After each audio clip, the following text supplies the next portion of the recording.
Hello everybody, this is an astrological forecast for Aries for August of 2012, and this also applies if you have an Aries ascendant. So this month, Aries, a lot of focus on your relationships, your work, your finances, your health. So let's start out with the fact that Mercury, the planet of communication, technology, machinery, is still retrograde until the 8th of the month. So make sure you do anything that involves research, finishing up something. Great time to do it. Just don't get into anything big and important that's new. So if you've got an important interview, try and schedule it after the 8th of the month. If you need to sign a lease on a property or a house or any important contract or legal document, wait until Mercury goes direct on the 8th of the month. And it's just going to be a lot easier. If you do it during the retrograde, it's not that something terrible can happen. It's just that you usually find that you have to repeat something. It's just a nuisance and it's irritating. So I'm trying to help you to avoid irritation. Now, the first week of the month, you're probably going to feel very restless, Aries. We've got a trine from the Sun in your first house. Uranus in your first to the Sun in the 5th house. So there's a restlessness. It's a good time for discovering things about yourself. Good time for studying anything connected with science or astrology or metaphysics. This month we've got Venus for the first week in your 3rd house along with Jupiter.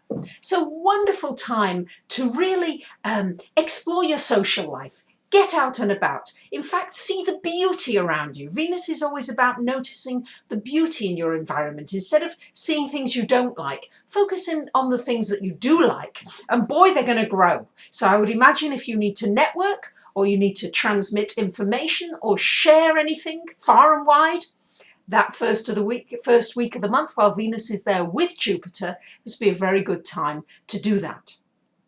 Now, the last 3 weeks of the month, we've got Venus moving into your 4th house. So this is nice to do something with family or friends. You're going to feel a warm connection. Also, great time for redecorating, for doing something in the home, for upgrading your environment so that you just feel more comfortable in that environment. I have to say, watch out with Venus. There can be a tendency to overindulge with food and drink and then find that you're putting on those few extra pounds and then you're not pleased with yourself. So just try to moderate that so that your digestion isn't craving various things that are maybe just not very good for you.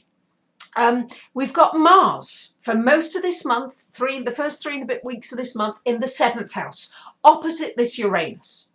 So you can anticipate that you may well have disagreements with somebody, with your partner, with your spouse, with a co-worker, and you may feel as though you're not ready to compromise anymore. And it's going to be a very good time, however, to get things into the open, to clear the air, so that you can move forward into new things, because you're just not going to feel as though you are ready to let anybody get away with anything this month, really, for most of this month. Towards the very end of the month, we've got Mars moving into your 8th house.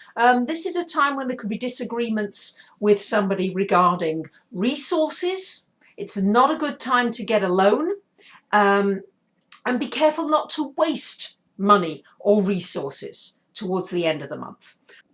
And as I said, Venus is doing a lot this month. Venus is making so many different aspects, and Venus rules your love, your relationships, and your finances. So there's going to be a square to Uranus. So this means that somebody could suddenly come into your life and suddenly just disappear again.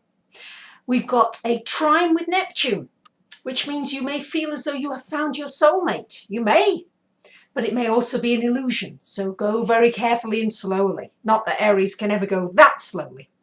And we've also got Venus making an opposition with Pluto.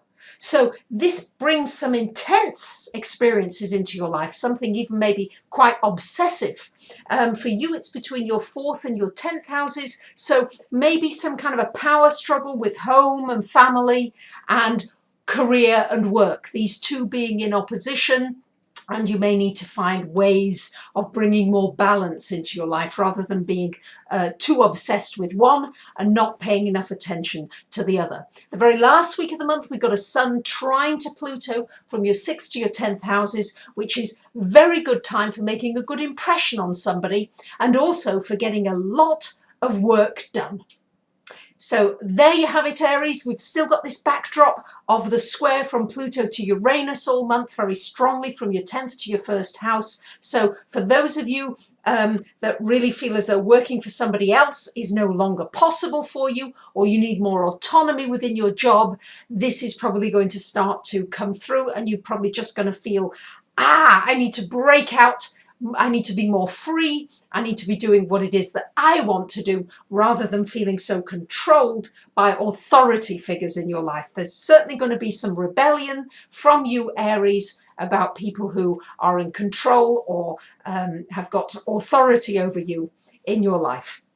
So it's going to be a very interesting month. Wait until the first week is over before doing anything serious as far as an interview is concerned, or signing any important documents, and also as far as buying an important, maybe a computer or a car or something that has complex machinery in it. Wait until that Mercury has gone direct. So I wish you a great month. I hope you're enjoying having Uranus in your sign. For those of you that are resisting it, you're going to feel as though your life is out of control and you're on a roller coaster. For those of you that are going with it, I'm seeing a lot of exciting new opportunities coming in.